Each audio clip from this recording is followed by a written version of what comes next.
Hello friends, welcome to our channel. గత కొన్ని రోజులుగా మనం బెట్టింగ్ యాప్స్ గురించి రకరకాల వీడియోస్ చూస్తూ ఉన్నాం.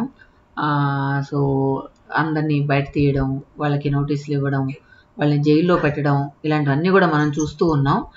కాకపోతే నా పాయింట్ ఆఫ్ వ్యూలో నేను ఒక్కటి చెప్పాలనుకుంటున్నాను ఈ వీడియో ద్వారా. సో నార్మల్గా ఏదైనా ప్రాబ్లం జరిగినప్పుడు వాళ్ళు చేశారు, వీళ్ళు చేశారు, ఈ యూట్యూబర్ ఎట్ట చేశాడు, ఆ యూట్యూబర్ ఎట్ట చేశాడు అని చెప్పి రకరకాల వీడియోస్ మనం చూస్తూ ఉన్నాం. లాస్ట్లో పోలీసులు అరెస్ట్ చేశారు అని చెప్పి కూడా వింటూ ఉన్నాం. కానీ దీనంతటికీ మూల కారణమైన ఆ యాప్స్ ఎవరైతే ప్రమోట్ చేయడానికి వీళ్ళందరినీ కూడా ఎంకరేజ్ చేస్తున్నారో మెయిన్ మూలం నరకాలి. సో ఆ మూలం ఏముందో దాన్ని వదిలేసి వాళ్ళు చేశారు, వీళ్ళు చేశారని వీళ్ళ మీద పడి కొట్టుకోవడం అంత కరెక్ట్ కాదనిపించింది. సో ఏదైనా వ్యవస్థ తప్పు చేసిన వాళ్ళకంటే కూడా ఎక్కడి నుంచి చేయిస్తున్నారు అనేది కనుక మనం కరెక్ట్ చేసినట్లయితే ఇంక మీదట ఇలాంటివన్నీ ప్రాబ్లమ్స్ ఉండవు. సో బెట్టింగ్ యాప్స్ కొంతమంది యూట్యూబర్స్ చాలామంది చేస్తుంటారు. వాళ్ళకి అది కరెక్టో కాదో కూడా తెలియదు. ఎందుకంటే ఆ ప్రమోట్ చేయమని చెప్పేవాళ్ళు కూడా ఇదో ఈ ప్రమోటర్ చేశాడు, ఆ ప్రమోటర్ చేశాడు అని చెప్పి అవి లింక్స్ అని పంపిస్తూ ఉంటారనమాట. సో అందువల్ల ఏంటంటే చాలా మందికి అసలు ఇది చేయొచ్చా చేయకూడదా, అది తప్ప అనేది కూడా తెలియదు అనమాట. కానీ చాలామంది జీవితాలు నాశనం అయ్యాయి ఈ బెట్టింగ్ యాప్స్ ద్వారా.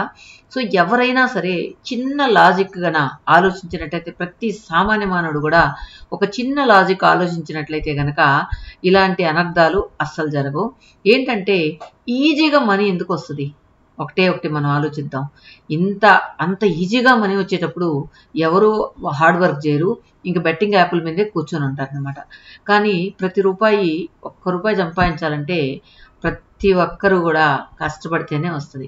కానీ అంత ఈజీగా వాళ్ళు డబ్బు ఇస్తున్నారంటే ఒక క్షణం ఎందుకు ఇస్తున్నారని ఆలోచించినట్లయితే ప్రతి ఒక్కళ్ళు కూడా ఇలాంటి యాప్స్ని ఎంటర్టైన్ చేయరు. అదొకటి. ఇంకొకటి, ఏదైనా సరే ఇలాంటివన్నీ కూడా ఈజీగా ఈ వీడియోస్ చూసి అడిక్ట్ అయిపోతూ ఉంటారు. సో అందువల్ల ప్రమోట్ చేసిన వాళ్ళది కరెక్ట్ అని చెప్పలేం, కానీ కరెక్ట్గా కానీ వాళ్ళు తెలుసో తెలియకో ప్రమోట్ చేస్తుంటారు. అందువల్ల ఏంటంటే ఏ ప్రాబ్లం అయినా మూలం నుంచి నరుకొస్తే కనుక ఇలాంటివన్నీ కూడా మనం అరికట్టచ్చు. ఇంకొకటి, సిగరెట్ తాగకూడదు, మందు తాగకూడదు, ఇవన్నీ చెప్తూ ఉంటారు.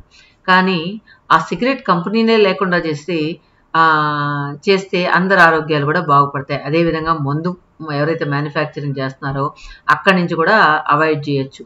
మందు తాగకూడదు, సిగరెట్ తాగకూడదు, దానివల్ల హెల్త్ పాడైపోతుంది, ఇంత చెప్పే బదులు అక్కడ మూలమే నరకచ్చు.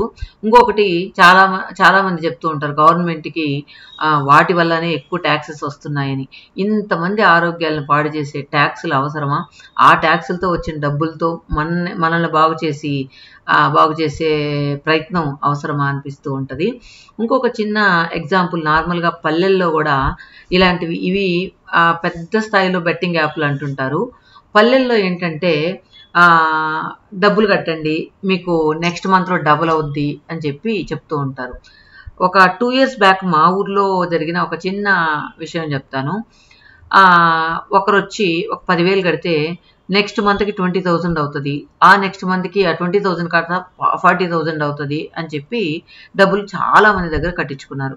సో ఊరు వాళ్ళు కూడా కొద్దిగా ఆలోచించాలి, మనం 10,000 కడితే షార్ట్ టైంలో 20,000 ఎలా అవుద్ది అని. కానీ ఊరు వాళ్ళకి అంత నాలెడ్జ్ లేదు కాబట్టి బ్లైండ్గా కట్టేశారనమాట. సో వాళ్ళు కొన్ని కోట్ల రూపాయలు వసూలు చేశారు, చాలా పల్లెల మీద కాన్సన్ట్రేట్ చేసి. 10,000 కట్టి ఒక 10 మంది కట్టారనుకోండి, ఆ 10 మంది ఆ 10,000ని నెక్స్ట్ మంత్లో 20,000 ఇచ్చేస్తారు. సో అందరూ ఏంటంటే వీళ్ళు మళ్ళీ మౌత్ టు మౌత్ పబ్లిసిటీ ఏంటంటే, అయ్యో నేను 10,000 కట్టాను, నాకు 20,000 వచ్చేసింది, ఈ 20,000 నెక్స్ట్ మంత్కి 40,000 అవుద్ది అని చెప్పి. సో ఈ 10 మంది ఎవరైతే ఉన్నారో వీళ్ళు మౌత్ టు మౌత్ టాక్ వల్ల ఆ 10 మంది కాస్త 1000 మంది అవుతారు. ఆ 1000 మందికి మళ్ళీ ఆ 10,000కి మళ్ళీ 20,000 ఇస్తారు. ఆ 1000 మంది కాస్త 1,00,000 మంది అవుతారు. ఆ 1,00,000 మంది కాస్త 2,00,000 మంది అవుతారు. ఆ 2,00,000 మందికి వీళ్ళు ఇన్వెస్ట్మెంట్ చేస్తారనమాట, ఊరినే ఇచ్చేస్తూ ఉంటారు. ఎప్పుడైతే ఎక్కువ సంఖ్యలో డబ్బులు కట్టడానికి స్టార్ట్ చేస్తారో అప్పుడు అన్ని డబ్బులు తీసుకుని పారిపోతారనమాట. సో ఇంకా గవర్నమెంట్లో కేసులు అంటారు, అదంటారు, ఇదంటారు, లాస్ట్కి ఏమీ చేసేది ఏం లేదు. ఆ డబ్బులు కాస్త ఎక్కడ చేరాలో అక్కడ చేరిపోయింది అనమాట. ఇలాంటివన్నీ కూడా మోసం చేసే వాళ్ళకంటే కూడా మోసపోయే వాళ్ళకి తప్పు అంటా నేనైతే. ఎందుకంటే ఏదైనా ఒకటి ఆలోచించేటప్పుడు ఎందుకు వీళ్ళు ఫ్రీగా ఇస్తున్నారు కష్టపడకుండా అని చెప్పి ఆలోచించే ఇది కనుక మనకు ఉంటే కనుక ఇలా మనం మోసపోం.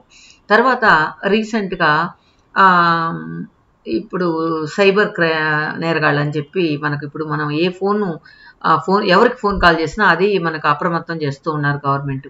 అది కూడా అంతే. మీ అకౌంట్లో క్యాష్ ఉంది, మీరు ఇలా తప్పు చేశారు, అలా తప్పు చేశారంటే మీరు ఏ తప్పు చేయనప్పుడు వాళ్ళకి ఎందుకు మీరు సమాధానం చెప్పాలి. ఇంకొకటి డిజిటల్ అరెస్ట్ అని చెప్పేసి వాళ్ళు మనం ఫోన్ లైన్లోనే పెట్టి మీరు మాఫియాలో మీ నెంబర్ ఉంది, మీరేంటంటే చేయరాని పనులు చేశారు, అందువల్ల పోలీసు వాళ్ళు మిమ్మల్ని అరెస్ట్ చేయకుండా ఉండాలంటే మీరు ఇంత ట్రాన్స్ఫర్ చేయాలంటే గుడ్డిగా నమ్మేసి పెద్దగా చదువుకున్న వాళ్ళు, పెద్ద నాలెడ్జ్ ఉన్న వాళ్ళు కూడా మోసపోయారనమాట. సో ఇలాంటివన్నీ కూడా మూల నుంచే కట్ చేస్తే కనుక చాలామంది లైఫ్లు బాగుపడతాయి. ఈ బెట్టింగ్ యాప్ల వల్ల చాలామంది చనిపోయారు, చాలామంది అప్పులు పాలయ్యారు అని చెప్తూ ఉంటారు. సో ఇవన్నీ కూడా ఒక అవేర్నెస్ లాగా కొన్ని వీడియోస్ చేస్తే యూట్యూబర్స్ కూడా అట్లీస్ట్ చాలా తెలియని వాళ్ళు కూడా కొంచెం భయపడతారనమాట. ఇంకొకటి రీసెంట్గా ఒక చిన్న ఇట్లే అడ్వర్టైజ్మెంట్ లాగా ఒకటి ఫోన్ కాల్ వచ్చింది నాకు. ఏంటంటే మేము కొన్ని లింక్స్ పంపిస్తాము, అంటే హోటల్ లింకు, అంటే దాని మీద రివ్యూ మాత్రం చెప్పండి. ఆ రివ్యూ చెప్తే ఆ రివ్యూ చెప్పిన తర్వాత ఒక రివ్యూకి మీకు 100 రూపీస్ ఇస్తాము అని చెప్పి చాలామంది ఏంటంటే ఫస్ట్ 100 రూపీస్కి ఒక రివ్యూ పెడతారనమాట. ఏంటంటే ఒక హోటల్కి వెళ్ళినప్పుడు ఆ ఫుడ్ బాగుంటుంది, ఆ రూమ్స్ బాగున్నాయి, సూపరు డూపరు అని చెప్పి పెట్టాలని చెప్పి. సో నార్మల్గా వీళ్ళందరూ ఏమనుకుంటారు, నిజంగా దాన్ని మనం ప్రమోట్ చేయాలేమో అని చాలామంది యూట్యూబర్స్ కావచ్చు లేదా నార్మల్ ఫోన్ నెంబర్స్ కూడా పంపిస్తూ ఉన్నారనమాట. వాళ్ళు పంపించినప్పుడు దానికి ఒక రివ్యూ పెడతారనమాట. రివ్యూ పెట్టిన తర్వాత వెంటనే వీళ్ళ అకౌంట్లో 100 రూపీస్ వేసేస్తారు. సో వీళ్ళు 100 రూపీస్ వేశారు కదా అని చెప్పేసి మళ్ళీ నెక్స్ట్ అట్లా ఒక 4-5 రివ్యూస్ పంపించమని పెడతారనమాట. సో 4-5 రివ్యూస్ పంపించిన తర్వాత ఒక 500 ఒక 400 వీళ్ళ అకౌంట్లో పడుతుంది. సో వీళ్ళ అకౌంట్లో పడిన తర్వాత వాళ్ళు ఏం చెప్తారంటే మీరు ఒక 2000 వేయండి, మీరు 4000 వేస్తాము అంటారు. చాలామంది సో 500 పంపించారు కదా వీళ్ళని నమ్మొచ్చు అని చెప్పి 200 వాళ్ళ అకౌంట్లో వేస్తారు. సో వెంటనే వాళ్ళు 2000 వాళ్ళు వెంటనే 4000 వీళ్ళ అకౌంట్లో యాడ్ చేస్తారు. సో ఈ అకౌంట్లో యాడ్ చేసిన తర్వాత మళ్ళీ ఒక 2 to 3 రివ్యూస్ పెట్టిస్తారు. తర్వాత మళ్ళీ మీరు 5000 వేయండి, మేము 5000 వేస్తాము అంటారు. తర్వాత వీళ్ళు మళ్ళీ 5000 వేస్తారు, వాళ్ళు మళ్ళీ రిటర్న్ 10,000 వేసేస్తారు. ఆ 10,000 కొద్దిగా అమౌంట్ పెద్దదైన తర్వాత వాళ్ళ అడ్రస్ ఉండరు అనమాట. సో అలా కూడా చాలామంది మోసపోతూ ఉన్నారు. సో అందువల్ల ఇలాంటి ఏదైనా సరే, అంటే బెట్టింగ్ కావచ్చు, లేదా ఇందాక చెప్పిన రివ్యూలు కావచ్చు, లేదా మా ఊళ్ళో జరిగిన కేసులు కావచ్చు, ఇలాంటివన్నీ కూడా మనకు కష్టపడకుండా డబ్బు వచ్చేస్తుంది అని ఏదైనా సరే ఆ మ్యాటర్ ఒకటే అనమాట. కాకపోతే డిఫరెంట్ టైప్స్లో మోసం చేస్తూ ఉన్నారు. ఏదైనా సరే ఉచితంగా డబ్బు వస్తే మాత్రం ఖచ్చితంగా మన డబ్బులు కూడా పోగొట్టుకుంటాం అనేది అందరూ కానీ తెలుసుకున్నట్లయితే ఇలాంటివన్నీ కూడా జరగకుండా ఉంటాయి. మెయిన్ ఈ పోలీసులు కూడా చేసిన వాళ్ళని అరెస్ట్ చేసే కంటే ముందు దీని మూలం ఏంటో అక్కడి నుంచి అరెస్ట్ చేసుకుంటూ వస్తే సో మోసం చేసే వాళ్ళని కూడా తగ్గిపోతారు. అప్పుడు మనకు ఈజీగా ఉంటుంది అనమాట ఇలాంటివన్నీ కూడా అరికట్టడానికి. సో ఇది నా ఒపీనియన్. సో మీరు ఇదంతా విన్న తర్వాత మీ వాల్యుబుల్ కమెంట్స్ని కమెంట్లో చెప్పండి. Okay friends, thank you for watching.